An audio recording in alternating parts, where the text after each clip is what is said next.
नमस्कार, मैं हूं श्रद्धा। आप देख रहे न्यूज़ 18 मध्य प्रदेश छत्तीसगढ़ और हेडलाइंस के बाद उन खबरों पर नजर जो आज सुर्खियों में रही। संघ प्रमुख के छत्तीसगढ़ पहुंचते ही किस बड़े बदलाव के मिल रहे संकेत, तो पूरे देश में आज लोगों ने जश्न आजादी कैसे मनाई, दिखाएंगे कोरोना से युद्ध में डटे कोरोना योद्धाओं का सम्मान, तो लाल आतंक के काले साए से निकलकर आजादी की रोशनी कैसी होती है।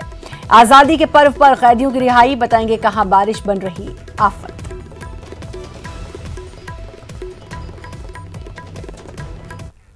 और रायपुर जहां आरएसएस प्रमुख मोहन भागवत के दौरे को लेकर अब चर्चा तेज है। भागवत के दौरे से बड़े बदलाव के संकेत मिले हैं। छत्तीसगढ़ में आरएसएस के कई पदाधिकारी बदल सकते हैं। बीजेपी संगठन मंत्री को भी बदलने पर रायशुमारी के आसार हैं। संघ और संगठन के बीच तालमेल बढ़ाने पर भी हो सकती है चर्चा। बीजेपी संगठन मंत्री पवन साय ने की मुलाकात, करीब 30 मिनट तक गोपनीय चर्चा हुई है। बीजेपी संगठन में बदलाव की चर्चा के बीच अब मुलाकात काफी अहम मानी जा रही है। बीजेपी सांसद संतोष पांडे भी मिले मोहन भागवत से। कल भागवत 20 चुनिंदा पदाधिकारियों से अलग अलग चर्चा करेंगे। कल वहां कौशल और छत्तीसगढ़ प्रांत की बैठक लेंगे। तो काफी अहम माना जा रहा है संघ प्रमुख मोहन भागवत का ये दौरा।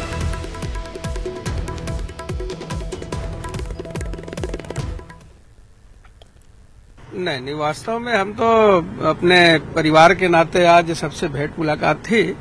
मैं तो बहुत पहले आया था और सबसे भेंट मुलाकात चर्चा करने के बाद बस निकल रहे हैं। 2 दिन का दौरा है इसके विषय में तो अधिकृत रूप से संघ के अपने पदाधिकारी ही बताएंगे। आप लोग की तरफ से कुछ बातचीत हुई? नहीं, कहीं इस प्रकार की कहीं कुछ प्रकार। लंबे समय बाद यहाँ पर आए हैं, प्रमुख भी हैं, क्या लगता है सामने खुशी? माननीय पूजनीय सरसंघ चालक जी का प्रवास पूरे देश में होते रहता है और छत्तीसगढ़ में भी उनका आना पहले से तय था और उसी के तहत आए हैं। और इसके विषय में हमारे संघ के पदाधिकारी और अवधेश हमारे संवाददाता हमारे साथ जुड़ चुके हैं। अवधेश, संघ प्रमुख का दौरा काफी अहम माना जा रहा है, काफी अटकलें भी लगाई जा रही हैं।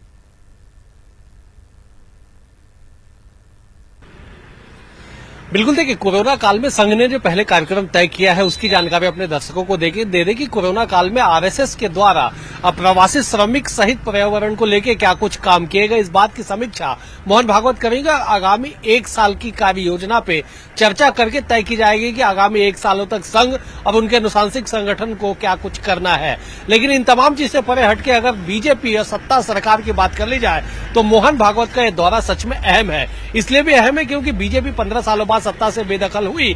बेदखल भी ऐसे हुई कि 15 सालों बाद महज 15 सीटों पे सिमट के रह गए। उपचुनाव आते आते वो 14 सीटों पे आ गई। ऐसे में बीजेपी के भीतर एक बड़ा आक्रोश पनप रहा है कि जिनके नेतृत्व में चुनाव लड़ा गया वो इस काबिल नहीं थे कि सरकार को तीसरी बार में बैठा सके बीजेपी को। तो ऐसे में अब ठीकरा जो फूटना है वो संगठन में फूटना है। तो इसलिए पहले कयास लगाए गए कि जो उस वक्त जिम्मेदार थे उन पे कुछ कार्रवाई की जाए, उनके खिलाफ कुछ ऐसा कुछ कदम उठाया जाए जिससे कार्यकर्ताओं में संदेश जाए। लेकिन ऐसा कुछ हुआ नहीं। 1.5 साल बाद अब जब मोहन भागवत छत्तीसगढ़ के दौरे पे आए हैं तो चर्चाएं तेज है कि बीजेपी से लेके बीजेपी के जो संगठन है उसमें कुछ बदलाव संभव है। अब इसी तारतम्य में हमने देखा कि सबसे पहले मोहन भागवत जैसे ही रायपुर पहुंचे, सबसे पहले पवन साय जो बीजेपी के संगठन मंत्री है वो जाके मुलाकात की है और तकरीबन 30 मिनट तक दोनों के बीच में बातचीत हुई है। राजनांदगांव से सांसद है, आरएसएस से जुड़े हुए संतोष पांडे, वो जाके मोहन भागवत से मुलाकात की है। तो ये तमाम मुलाकात और तमाम कयास बताने के लिए काफी है कि न केवल बीजेपी के लिहाज से काफी अहम ये दौरा है बल्कि आरएसएस के लिहाज से भी काफी अहम होने वाला है। क्योंकि बीते दिनों छत्तीसगढ़ सरकार जो कांग्रेस की सरकार है, गोधन न्याय योजना की तारीफ खुद आरएसएस के छत्तीसगढ़ प्रमुख ने की थी और उन्होंने बाकायदा मुख्यमंत्री निवास जाके उन्हें सम्मानित भी मुख्यमंत्री को किया गया था गोधन न्याय योजना को लेकर। तो ऐसे में आरएसएस के भीतर भी एक बड़ी आवाज उठने लगी है कि जब हम विपक्ष में हैं या फिर आरएसएस जब इन तमाम चीजों से दूरी रखती है तो फिर ऐसे में कैसे एक कांग्रेस शासित राज्य के मुख्यमंत्री का सम्मान किया जाए। तो तमाम तरह की चीजें हैं, तमाम बातें हैं, चाहे बीजेपी हो चाहे आरएसएस हो, इसके भीतर बदलाव के भी कई बातें निकल के सामने आ रही है। तो इस लिहाज से काफी अहम दौरा माना जा रहा है और माना जा रहा है कि जब 17 तारीख के सवेरे मोहन भागवत जाएंगे तो उसके बाद ही कुछ उसका असर जो है वो छत्तीसगढ़ पे दिखाई देगा, चाहे बीजेपी के संगठन के मंत्री को बदला जाए या फिर आरएसएस में कुछ बड़े बदलाव देखने को मिल सकते हैं। चलिए, अब इंतजार है कि और क्या क्या आगे बड़े बदलाव देखने को मिल सकते हैं। शुक्रिया आपका अवधेश तमाम जानकारी देने के लिए। और अब बात करेंगे जश्न आजादी की।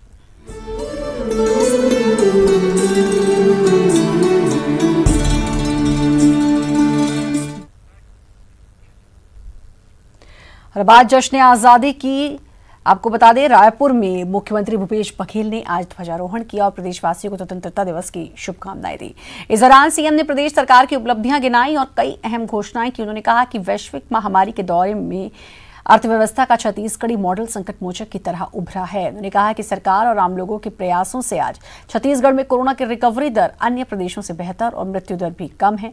खेती किसानी से लेकर उद्योग और आदिवासियों के लिए सरकार ने कई योजनाएं शुरू की हैं। प्रदेश के किसान, गरीब और मजदूरों के हाथ सरकार ने आर्थिक रूप से मजबूत किए हैं, जिससे क्रय शक्ति बढ़ाने से छत्तीसगढ़ में आर्थिक मंदी का असर नहीं है। सीएम ने बिजली, सड़क, सिंचाई के साथ ही शिक्षा के क्षेत्र में शुरू की गई नई योजना की जानकारी दी। राम वन गमन परिपथ के तहत कौशल्या मंदिर सहित वाल्मीकि आश्रम का कायाकल्प किया जा रहा है और उद्यानिकी यूनिवर्सिटी समेत 5 डिग्री कॉलेज खुलेंगे। प्रशासन में महिलाओं की नियुक्तियां अनिवार्य रूप से होंगी। सीएम ने मरवाही में महंत बिसाहू दास के नाम पर उद्यानिकी महाविद्यालय खोले जाने की घोषणा की। सीएम ने कोरोना वॉरियर्स का भी सम्मान किया, उनकी भूमिका की तारीफ की। दुनिया यह जानना चाहती है कि छत्तीसगढ़ में विगत 1.5 वर्ष में ऐसी कौन सी शक्ति आ गई जिसने गिरती अर्थव्यवस्था को थाम लिया। मैं बताना चाहता हूं कि हमने किसानों, ग्रामीण आदिवासियों, वन आश्रितों और आम जनता को मजबूती दी। बहुत सारे फैसले ऐसे हैं जिसमें गांव से लेकर शहरों तक एक नया विश्वास जागा। किसानों, आदिवासियों और वन निवासियों की जेब में हमने 70,000 करोड़ रुपए की राशि डाली। निम्न तथा मध्यम आय वर्ग के लोगों को हजारों करोड़ रुपए की रियायत और राहत दी गई। इससे छत्तीसगढ़ के आम जनता की क्रय शक्ति जागी, जिसने उद्योग और व्यापार जगत को सहारा दिया। हमने बड़े और महंगे निर्माण की अर्थव्यवस्था के संचालन का मिथक तोड़ दिया है। स्थानीय जनता की सोच से विकास का रास्ता अपनाया है। राजीव गांधी किसान न्याय योजना के तहत हमने आपको मिलने वाले 5,700 करोड़ रुपए की पहली किस्त 1,500 करोड़ रुपए दी थी। इसकी दूसरी किस्त राजीव जी की जयंती पर 20 अगस्त को दी जाएगी। खेती किसानी में नए ज्ञान की फसल उपजाने के लिए हम महात्मा गांधी उद्यानिकी एवं वानिकी विश्वविद्यालय, 4 नए उद्यानिकी कॉलेज तथा 1 खाद्य तकनीकी और प्रसंस्करण कॉलेज भी खोलने जा रहे हैं। दूध उत्पादन और मछली पालन को नए ज्ञान का सहारा देने के लिए 3 विशिष्ट पॉलिटेक्निक कॉलेज भी खोले जाएंगे। माता कौशल्या, भगवान राम और उससे जुड़े विभिन्न प्रसंगों की स्मृतियों को चिरस्थायी बनाने के लिए हमने कोरिया से सुकमा तक राम वनगमन पर्यटन परिपथ विकास की योजना बनाई है और उसे शीघ्रता से क्रियान्वित भी कर रहे हैं। चंदखुरी में माता कौशल्या मंदिर परिसर को भव्य रूप देने का कार्य शुरू किया गया है। इस पावन कार्य में प्रदेश की जनता को सहभागिता का अवसर देने के लिए राम वनगमन पर्यटन परिपथ विकास कोष का भी गठन किया जाएगा। मरवाही अनुभाग, मरवाही नगर पंचायत के साथ करोड़ों रुपए के विकास कार्यों को सौगात दी गई है। आज मैं घोषणा करता हूं, मरवाही में महंत बिसाहू दास जी के नाम से और जो उद्यानिकी महाविद्यालय भी खोला जाएगा। लॉकडाउन के कारण प्रभावित शिक्षा को निरंतर जारी रखने के लिए हमने ऑनलाइन शिक्षा की योजना शुरू की। पढ़ाई कुंवर दुआर, जिसका लाभ 22 लाख बच्चों को मिल रहा है। स्वतंत्रता दिवस के मौके पर राज्यपाल अनुसुईया उइके ने राजभवन में जबकि विधानसभा अध्यक्ष डॉक्टर चरणदास महंत ने कोरबा में झंडे को सलामी दी। चरणदास महंत ने कोरबा में कोरोना वॉरियर्स को भी सम्मानित किया। गृहमंत्री ताम्रध्वज साहू ने महासमुंद में, वन मंत्री मोहम्मद अकबर ने राजनांदगांव, कृषि मंत्री रविंद्र चौबे ने दुर्ग में, आबकारी मंत्री कवासी लखमा ने धमतरी में, स्वास्थ्य मंत्री टीएस सिंहदेव ने बलौदाबाजार में, खाद्य मंत्री अमरजीत भगत ने बालोद में झंडा फहराया और राज्य की जनता के नाम सीएम के संदेश का वाचन किया।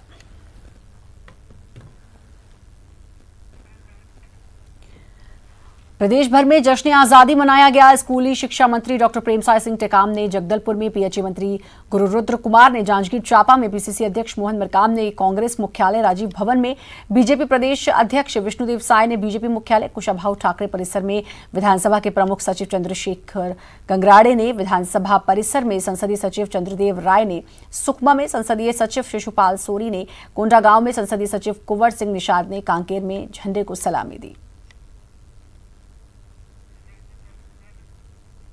वहीं उच्च शिक्षा मंत्री उमेश पटेल ने बिलासपुर में, संसदीय सचिव चिंतामणि महाराज ने जशपुर, छत्तीसगढ़ माइनॉरिटी कमीशन के अध्यक्ष महेंद्र छाबड़ा ने रायपुर, संसदीय सचिव विकास उपाध्याय ने बेमेतरा, यूडी बिंज ने बलरामपुर, अंबिका सिंहदेव ने सूरजपुर, द्वारकाधीश यादव ने कवर्धा में झंडे को सलामी दी। वहीं बीजापुर में कोरोना वॉरियर्स ने पीपीई किट में स्वतंत्रता दिवस पर तिरंगे को सलामी दी।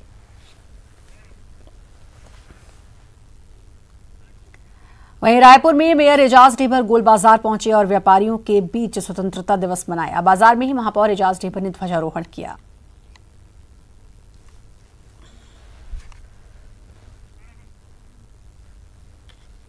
एजाज ढेबर आज बाजार पहुंचे और बाजार में ही उन्होंने स्वतंत्रता दिवस व्यापारियों के बीच मनाया।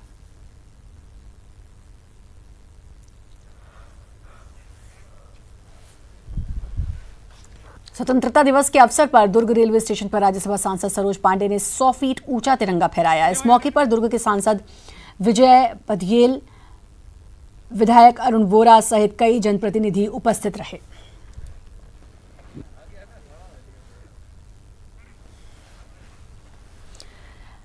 बालौद स्टेशन पर भी 100 फीट ऊंचे राष्ट्रध्वज का ध्वजारोहण किया गया। वीडियो कॉन्फ्रेंसिंग के माध्यम से सांसद मोहन मंडावी ने ध्वजारोहण किया। इस दौरान विधायक संगीता सिन्हा, रेल मंडल के प्रबंधक श्याम सुंदर गुप्ता सहित रेलवे अधिकारी गण ऑनलाइन उपस्थित रहे।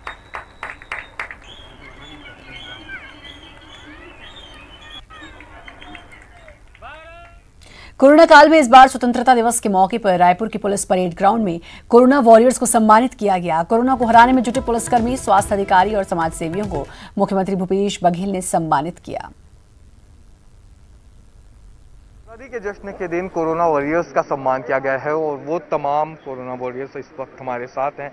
आप देखिए तस्वीरों में हमारे अंडर में लगभग 500 पेशेंट्स अभी भी एडमिट हैं और लगातार उनकी कर रहे हैं, सेवा कर रहे हैं, ट्रीटमेंट कर रहे हैं। जो कोरोना वॉरियर का सम्मान किए और बहुत ही अच्छा महसूस हो रहा है और जितना जल्दी हो सके ये कोरोना काल खत्म हो जाए। जैसा सम्मान पाना खुशी की बात है, लेकिन मुझे लगता है ये सम्मान उन तमाम कार्यकर्ताओं की ओर से है जो हमारे पीछे लगातार लगे रहे अपनी जान को हथेली में लेकर। लॉकडाउन खुल गया तो हमारे लिए और बड़ी चुनौती है कि किस प्रकार सोशल डिस्टेंसिंग का पालन कराएं, नियमों का पालन कराएं। तो निश्चित रूप से जो आज सम्मान मिला वो हमारे लिए भविष्य में मोटिवेट काम करेगा। बिल्कुल इस बार का जो अंदाज था सम्मान का वो अलग रहा क्योंकि कोरोना से जंग अभी बाकी है और वॉरियर्स के जिस तरह से ये देखा गया कि उनकी भूमिका काफी महत्वपूर्ण थी, उनके उत्साहवर्धन के लिए ये कोशिश की गई कि इस बार आजादी के जश्न के दिन उनका सम्मान किया जाए और पुलिस परेड ग्राउंड के मुख्य समारोह में उनका सम्मान हुआ। कैमरा पर्सन इमरान कुरैशी के साथ देवव्रत भगत, न्यूज़ 18 रायपुर। वक्त एक छोटे से ब्रेक का है, जल्द हाजिर।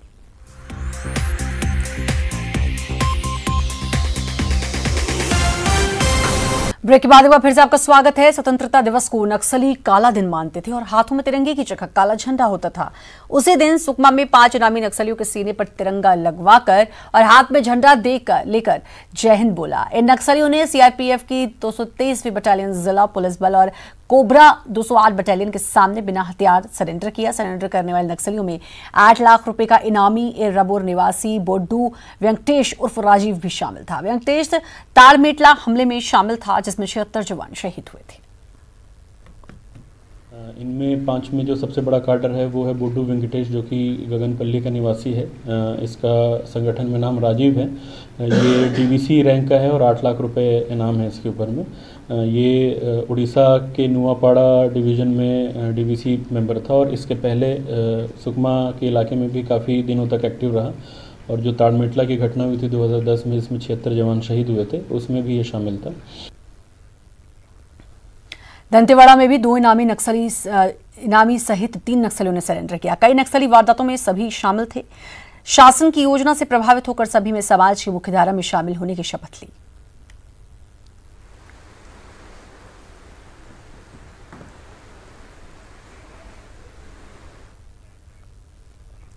दंतेवाड़ा जिले के मारजूम गांव में आजादी के बाद पहली बार स्वतंत्रता दिवस मनाया गया। इस बार इस गांव में नक्सलियों का राज चलता है, जो ग्रामीणों को डरा धमका कर स्वतंत्रता दिवस नहीं मनाने देते। लेकिन एडिशनल एसपी उदय किरण के साथ कई पुलिस अधिकारी आज गांव पहुंचे और लोगों से बातचीत की। पूरी सुरक्षा व्यवस्था के बीच गांव के चौराहे पर तिरंगा फहराया गया। गांव के छोटे छोटे बच्चों के चेहरे पर मास्क लगाकर बच्चे छाता लिए खड़े दिखे। बारिश तेज हो गई लेकिन लोग अपनी जगह से टस से मस नहीं हुए। सभी लोग छाता लेकर तिरंगे के सामने खड़े रहे। गांव के स्कूली बच्चे भी यहां पहुंचे। जनगण मन गीत गाकर जय हिंद और भारत माता की जयकारे लगाए। 30 जून से 15 अगस्त तक 102 नक्सलियों ने घर वापसी अभियान के तहत सरेंडर किया। इन्होंने भी आज परेड में हिस्सा लिया। तो ये गांव जहां पर स्वतंत्रता दिवस नहीं मनाया जाता था, लेकिन आज एडिशनल एसपी ने पूरा बीड़ा उठाया। आप तस्वीरें देख सकते हैं, गांव के बीचों बीच तिरंगा फहराया गया। छोटे छोटे बच्चे भी शामिल हुए। जनगण मन बच्चों ने गाया, मास्क बच्चों ने लगाया हुआ था। बारिश हो गई लेकिन बारिश के बावजूद भी कोई भी अपनी जगह से टस से मस नहीं हुआ।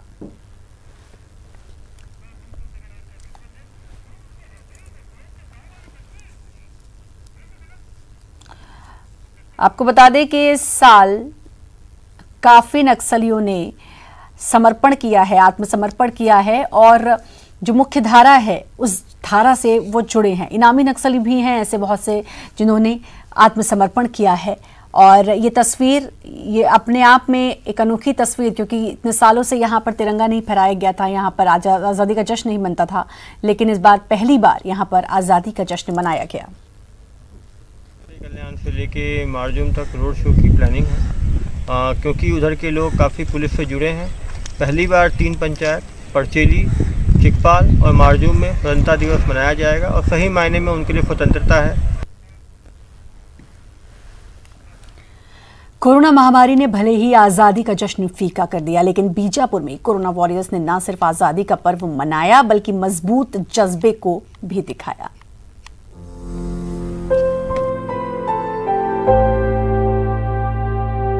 आजादी के बाद पहली बार है कि स्वतंत्रता दिवस पर न लोगों की भीड़ है, न सांस्कृतिक आयोजन है और न ही जलसा है, लेकिन जज्बा जरूर है। ऐसे ही कुछ जज्बा देखने को मिला बीजापुर में, जहां कोरोना वॉरियर्स ने अस्पताल में ही तिरंगा फहराया। संकट के समय भी संभल की ये तस्वीर उन स्वास्थ्य कर्मियों की है जो नहीं भूले कि देश सबसे पहले है। यही देशभक्ति का जज्बा दिखा यहाँ पर, जहाँ तमाम मुश्किलों के बावजूद चंद लोगों की मौजूदगी में भारत की आन बान और शान का प्रतीक तिरंगा लहराया गया। पीपीई किट पहने स्वास्थ्य कर्मियों के इस जज्बे की जितनी तारीफ की जाए कम है। इन कोरोना योद्धाओं ने बता दिया कि संकट के बादल तो यूं ही आते और जाते रहेंगे, लेकिन आकाश में तिरंगा हमेशा रहा है और रहेगा।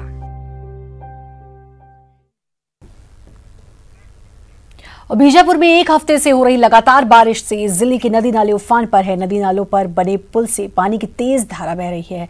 वहीं लोग जान जोखिम में डालकर इसे पार कर रहे हैं। अधिकांश अंदरूनी इलाके का संपर्क टूट गया है। अधिकांश जगह से मुख्यालय से संपर्क टूटा है, जिससे आम जनजीवन बुरी तरह प्रभावित है। वहीं मौसम विभाग ने जिले के लिए रेड अलर्ट जारी किया है। आपको बता दें कि जिले में प्रदेश भर के सबसे अधिक औसत वर्षा दर्ज की गई है।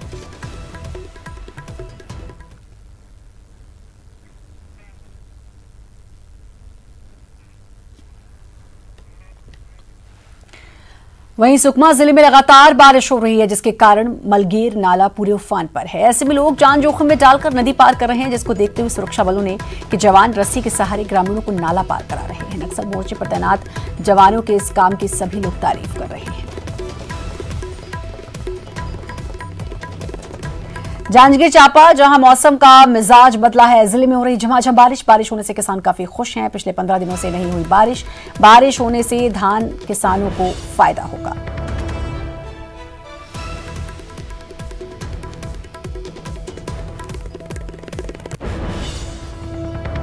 कोंडागांव जिले में कोरोना का संक्रमण जारी। आज मिले 14 कोरोना संक्रमित मरीज, सभी पीड़ित आईटीबीपी 29 बटालियन के जवान।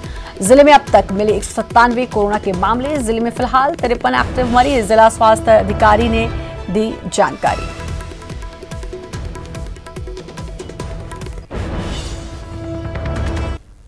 रायपुर राज्य की 5 केंद्रीय जेलों से रिहा हुए कैदी 61 आजीवन कारावास के कैदियों को किया गया रिहा। राज्य सरकार की अनुमति से हुई रिहाई। जेल डीआईजी ने दी न्यूज 18 को इसकी जानकारी। तो राज्य की 5 केंद्रीय जेलों से कैदियों को आज रिहा किया गया। 61 ऐसे कैदी थे जो उनको आजीवन कारावास की सजा थी, लेकिन उनके अच्छे चाल चरित्र के चलते उनको जल्दी रिहा कर दिया गया। राज्य सरकार की अनुमति से उनकी रिहाई की गई।